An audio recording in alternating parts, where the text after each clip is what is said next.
ఈ మాట లూకాసు వార్త 3వ అధ్యాయం 17వ వచనంలో ఏముంది? ఒకసారి చదవండి అమ్మది. ఆయన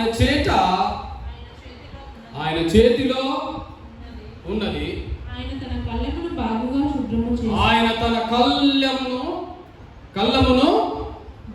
శుభ్రము చేసి తన పొట్టులో గోధుమలను పోసి ఆరని అగ్నితో పొట్టు కాల్చివేయనని.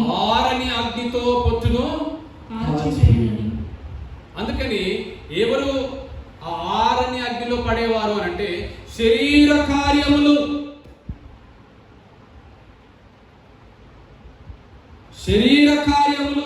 స్పష్టమై ఉన్నాయంట. ఏమేంటి ఆ శరీర కార్యములు?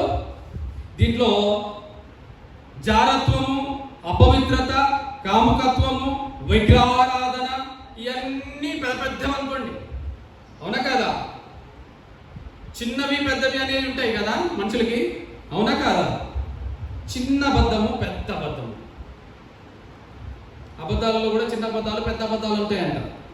పాపాలలో కూడా చిన్న పాపము, పెద్ద పాపములు అని ఉంటాయి. ఏదైనా పాపమే. వాక్యం ఏం సెలవిస్తూ ఉంటుంది అని అంటే ఆజ్ఞ అతిక్రమమే. హల్లెలూయా. ఆజ్ఞ అతిక్రమమే పాపము. కాబట్టి దేవుని ఆజ్ఞను మనము అతిక్రమిస్తే పాపము చేసిన వారం అవుతాం. అయితే ఆ తర్వాత చూడండి, ద్వేషములు, కలహము, మత్సరము, క్రోధములు, కక్షలు, భేదములు, విమతములు, అసూయలు, మత్తతలు, అల్లరితో కూడిన ఆటపాటలు మొదలైనవి. హల్లెలూయా. ఇందులో చాలా క్లియర్గా చదువుతున్నాం మనం. ఏంటంట? ద్వేషములు. ఒక మనిషిని ద్వేషించడం, ఒక మనిషి అంటే పడకపోవడం, ఒక మనిషి అంటే గిట్టకపోవడం, ఒక మనిషిని అసహించుకోవడం, ఇవి దీని కిందకి వస్తాయి. మనం ఎవరిని ద్వేషిస్తుంటున్నాం? ఏ మనిషిని ద్వేషిస్తున్నాం? నీ ఎదుట ఉన్న సహోదరుని నీవు ప్రేమించకపోతే, చూచుచున్న నీ సహోదరుని నువ్వు ప్రేమించకపోతే, చూడని దేవుడిని ఎలా ప్రేమిస్తావు? అవునా కాదు? అంటే నీ ఎదురుగా ఉన్న వారిని నువ్వు ద్వేషిస్తున్నావు అని అంటే చూడని దేవుణ్ణి కూడా నువ్వు ద్వేషిస్తున్నావు అన్నట్టే. అందుకే యేసు ప్రభు వారు నన్ను చూస్తే తండ్రిని చూసినట్టే, నన్ను ప్రేమిస్తే తండ్రిని ప్రేమిస్తున్నట్టే అనే మాట క్లియర్గా ఉంది. అందుకే ఇంకొక మాట, రెండో ఆజ్ఞ ఏంటంట? నిన్ను వలె నీ పొరుగు వారిని ప్రేమించుకుంటున్నాడు. హల్లెలూయా. నిన్ను వలె నీ పొరుగు వారిని ప్రేమించుకుంటున్నాడు.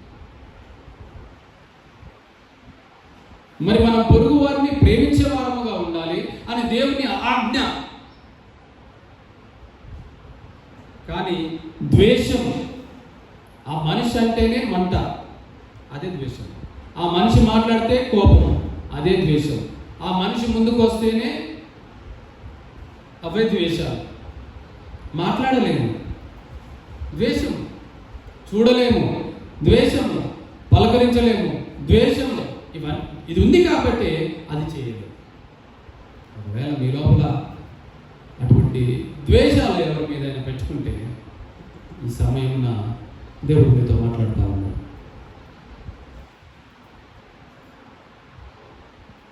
దేవుడు మీతో మాట్లాడుతున్నాడు. ద్వేషిస్తే పాపమే.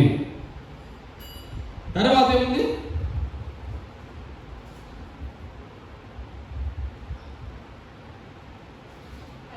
కలహము. ఏంటంట? కలహము అంటే గొడవ. కలహ ప్రియులు, కయ్యానికి కాలు దువ్వేవారు రెడీగా ఉంటారు. ఏ రకంగా గొడవ చేసుకుందామా, పెట్టుకుందామా, చూసుకుందామా, నువ్వా నేనా, నన్నా నిన్న అన్నట్టుంటుంది పరిస్థితి. కలహ ప్రియులు వీరు. ఎప్పుడు చూడు గొడవ పెట్టుకునే రకమే. ఎప్పుడు చూడు పొయ్యి రాస్తానే ఉంటుంది. ఈ పొయ్యి అగ్ని ఈ మంట, కడుపులో మంట ఉంటుంది, గుండెలో మంట ఉంటుంది. హృదయం నిండిన దాన్ని బట్టి మాట్లాడుతూ ఉంటుంది అది. ఎందుకంటే ఆ హృదయంలో కలహముని నింపుకొని ఉంటారు, కలహానికి రెడీగా ఉంటారు. ఈ కలహం ఎందుకు వస్తుంది ప్రతిసారి అని అంటే, మనిషి లోపల ద్వేషం ఉంటే వస్తుంది, మనిషి లోపల ఇంకోటి ఏంటి, కోపం ఉంటే వస్తుంది, మనిషి లోపల మసరం ఉన్నా వస్తుంది, కుళ్ళున్నా వస్తుంది. ఇవన్నీ ఉంటే ఈ కలహాలు మొదలవుతాయి. కలహాలు ఎందుకు వస్తాయండి? మనిషి నచ్చకపోతే వస్తాయి, మనిషి గిట్టకపోతే వస్తుంది, మనిషి మాట నచ్చకపోతే వస్తుంది. కొందరికి ఈ గొడవ పెట్టుకోకపోతే నిద్ర పట్టదంట. గొడవలు పెట్టుకోకపోతే నిద్ర పట్టదంట.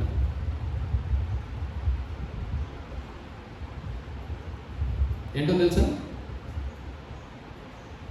ఊగిపోతా ఉంటారు. ఇక ఈరోజు ఊరుకున్నా, రేపు చెప్తా సంగతి. ఈరోజు ఊరుకున్నా, రేపు చెప్తా నీ సంగతి. అంటే అది కలహ బుద్ధేగా. సమాధాన పడువారు ధన్యులు. మరి కలహపడేవారు ఎవరు? చూసుకుందాము అనే బుద్ధి హృదయంలో ఉండకూడదు. గుర్తుపెట్టుకోండి. ఏంటది? రేపు చెప్తా నీ పని, నీ సంగతి ఏందో చూస్తా, నువ్వేందో చూస్తా. ఇట్లా మాట్లాడతావా, అట్లా మాట్లాడతావా, అట్లుంటావా, ఇట్లుంటావా, అది చేస్తావా, ఇది చేస్తావా అని సొంత జనముల మీదనే ఇటువంటి పెట్టుకుంటారు.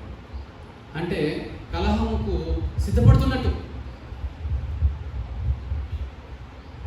ఒక మాట ఉంటుంది లోకంలో, కయ్యానికి కాలు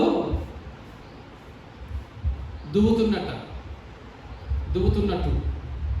ఎవరు దువ్వుతారు కయ్యానికి కాలు? తెలుసా మీకు? ఆంబోతుల చేత గొడవ పెడతారు, ఆంబోతుల్ని ఫైటింగ్ పెడతారు. వాటికి ఎడ్లు కానీ దున్నపోతులు కానీ ఆ ఫైటింగ్ పెట్టినప్పుడు అవి రంకలే ఇట్లా అంటాయన్నమాట. నేను రెడీగా ఉన్నా, దాచుకున్నాను. అది దువ్వడం అంటారు. కయ్యానికి కాలు దువ్వడం, రెడీ, రా నీ ప్రతాపము నా ప్రతాపము చూసుకుందాం. గుర్తుపెట్టుకోండి. పాపము చేయని వారు అంటూ, తప్పులు చేయని వారు అంటూ ఎవరు లేరు ఈ లోకములో. అందరూ నీతిమంతుడు ఒక్కడు కూడా లేడు. మన నీతి దేవుని ఎంత మురికి గుడ్డ వంటిది. కాబట్టి నీ యొక్క సహోదరులే కావచ్చు, నీ తోటి వారే కావచ్చు, లేదా నీ నైబర్సే కావచ్చు, లేదా ఇంటి వారే కావచ్చు, ఇంకెవరైనా కావచ్చు, ఒకవేళ చేయకూడదు ఏదైనా చేస్తే, అనకూడదని ఏదైనా అంటే, ఎవరైనా ఏమైనా అంటే దాన్ని ఓర్చుకోవడం నేర్చుకోవాలి. సరే, నీకు బాధ అనిపిస్తే ఆ మాటకి, ఆ రోజుకే, లేకపోతే ఆ పూటకే దాన్ని ఏం చేయాలి? క్లోజ్ చేసేసుకోవాలి. దాన్ని రిపీట్ చేసుకోకూడదు. మళ్ళీ రిపీట్ చేసుకోకూడదు. ఒకవేళ చేసుకుంటే ఈ కలహం అనేది మీ హృదయంలో తిష్ట వేసుకొని కూర్చుంటున్నట్టే. ఆ కలహం అనేది పెట్టుకోకూడదు. తర్వాత మత్సరములు. మత్సరం అంటే కుళ్ళు.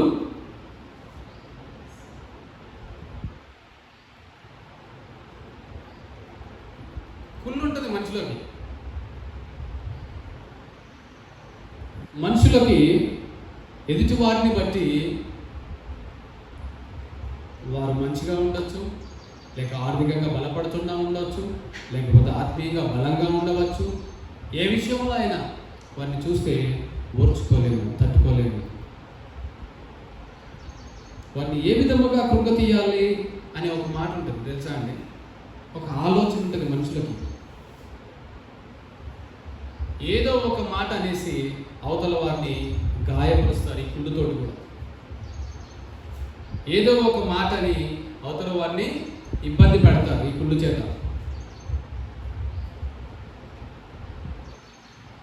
హల్లెలూయా. తర్వాత క్రోధములు, కక్షలు, ఇవన్నీ అటువంటివే. కక్షలు కట్టడం. ఈ కక్ష కడితే ఎలా ఉంటుందో తెలుసా? ఎలా ఉంటుందో తెలుసా?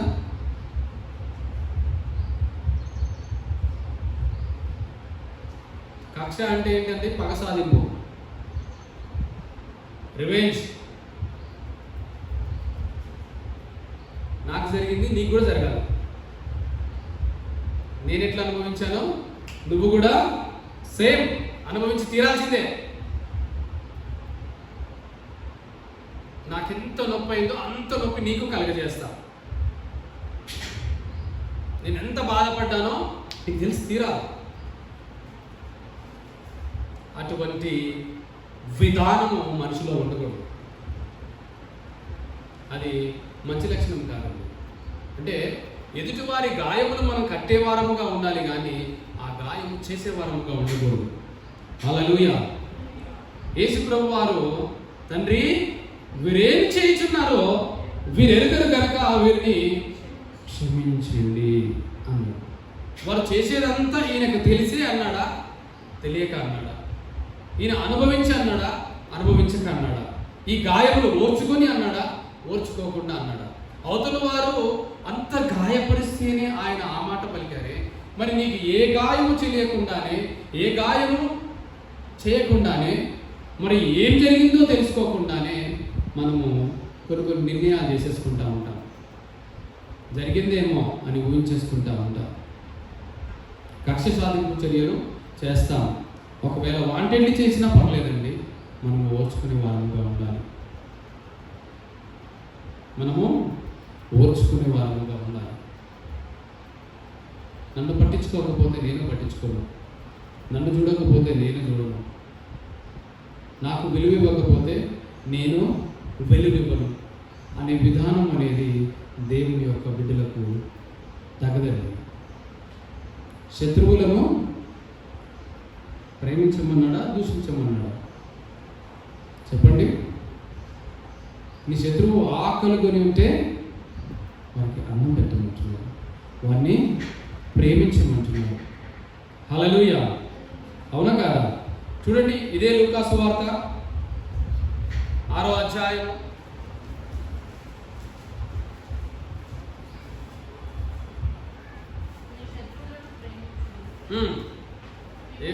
'ఏ వచనం చదువుతున్నావా?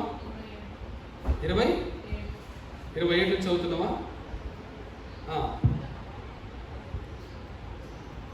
చదవండి. వినుచున్న మీతో చెప్పున్నదేమనగా, మీ శత్రువులను ప్రేమించుడి, మిమ్మును ద్వేషించు వారికి మేలు చేయుడి, మిమ్మును శపించు వారిని దీవించుడి, మిమ్మును బాధించు వారి కొరకు ప్రార్థన చేయుడి. హల్లెలూయా. ఏం చేయమంటున్నారు ఇక్కడ? ఏం చేయమంటున్నారండి? మీ శత్రువులను ప్రేమించుడి, మిమ్మును ద్వేషించు వారికి మేలు చేయుడి, మిమ్మును శపించు వారిని దీవించుడి, మిమ్మును బాధించు వారి కొరకు ప్రార్థన చేయుడి. హల్లెలూయా. హల్లెలూయా. కానీ ఈ విధానము మన లోపల ఏర్పడట్లేదు. ఈ మనసు మనము కలిగి ఉండట్లేదు. ఈ మనసును మనము అలవాటు చేసుకోలేకపోతా ఉన్నాం. ఏం చేస్తా ఉన్నామంట? వారి కొరకు ప్రార్థన చేయగలుగుతున్నామా? నో. వారిని దీవిస్తున్నామా? నో. మరి ఇక్కడ తర్వాత ఏముంది? నిన్ను ఒక చెంప మీద కొట్టు వాడి వైపునకు రెండవ చెంప కూడా తిప్పుము. హల్లెలూయా. అవునా కదా? రెండవ చెంప కూడా చూపించమని దేవుడు ఈ మాటను చెప్తా ఉన్నాడు. తర్వాత వస్త్రాలన్నీ చూడండి, 38వ వచనం వరకు చాలా శ్రద్ధగా చదవండి. నీ పైబట్ట ఎత్తుకొని పోవానికి నీ అంగిని కూడా ఎత్తుకొని పోకుండా అడ్డగింపకము. నిన్ను అడుగు ప్రతివానికి ఇమ్ము. నీ సొత్తు ఎత్తుకొని పోవు అని వద్ద దాని మరలా అడగవద్దు. ఉమ్. మనుషులు మీకు ఎలాగ చేయవలనని మీరు మనుషులు మీకు ఎలాగు చేయవలనని మీరు కోరుదురో అలాగు మీరును వారికి చేయుడి. చేయుడి. మనం ఎక్స్పెక్ట్ చేస్తాం చాలా, కానీ చెయ్యమంట. మనం చెయ్యము కానీ ఎదుటి వాళ్ళ నుంచి మాత్రం ఆశిస్తూ ఉంటాం, కోరుకుంటా ఉంటాం. ఎలా కోరుకుంటాం? నువ్వు ఎలా కోరుకుంటావు? నువ్వు ఇక్కడ చెయ్యి, ఇంకొక దగ్గర పొందుకుంటావు. హల్లెలూయా. నువ్వు నీ శత్రువుకు చెయ్యి, లేదా పక్కింటిలోకి చెయ్యి, లేదా నీ ఎదురింటిలోకి చెయ్యి, లేకపోతే నీకే, నీ ఇంట్లో ఉన్న వారికి, నీ బంధువులకు చెయ్యి. నువ్వు ఎక్కడో ఒక చోట మరల దాన్ని పొందుకుంటావు. చదువు. మిమ్మల్ని ప్రేమించువారనే మీరు ప్రేమించిన ఎడల మీకేమి మెప్పు కలుగును? మీకేమి మెప్పు కలుగును? పాపులను తమను ప్రేమించు వారిని ప్రేమితురు కదా. అంటే పాపిష్టి వారు, పాపము చేసేవారు కూడా ప్రేమించడం ప్రేమిస్తారు. వారికి ఒక సర్కిల్ ఉంటుంది తెలుసా? పరిశుద్ధులకు ఒక సర్కిల్. ఏం సర్కిల్? Friend circle. నీతిమంతులకు, అనీతిమంతులకు. మీకు తెలుసా, క్లాసుల్లో మీరు చదువుకునే వారు ఉంటారు, చదువుకునే ఉంటారు. చదువు రాని వాళ్ళంతా ఒక బ్యాచ్, మంచి మెరిట్ స్టూడెంట్స్ అంతా ఒక బ్యాచ్, యావరేజ్ స్టూడెంట్స్ అంతా ఒక గుంపు. అవునా? ఈ మధ్య ఇంకొక గుంపు తయారైందండి. అందంగా ఉన్న వారంతా ఒక గుంపు అంట, టాలెంట్ ఉన్న వారంతా ఒక గుంపు, టాలెంట్ లేని వారంతా ఒక గుంపు, ఎక్కువ మాట్లాడే వారంతా ఒక గుంపు, ఏమి మాట్లాడిన వారంతా ఒక గుంపు. ఈ గుంపులు అనగా కానీ దేవుడు అంటున్నాడు, అందరినీ ప్రేమించవచ్చు, శత్రువుని కూడా ప్రేమించవచ్చు, నిన్ను ద్వేషించే వారిని కూడా ప్రేమించవచ్చు.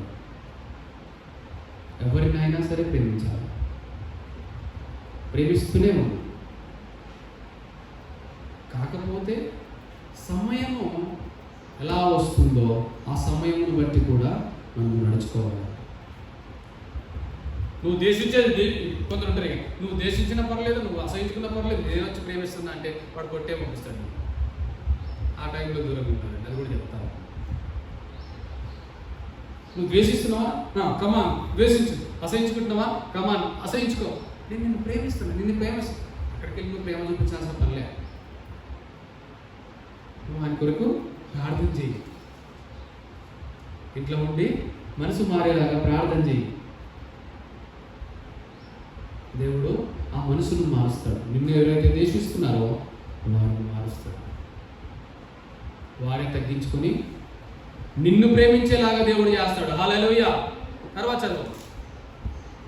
మీకు మేలు చేయవారికి మేలు చేసిన ఎడల మీకేమి మెప్పు కలుగును? మీకేమి మెప్పు కలుగును? పాపులను అలాగా చేతురు కదా.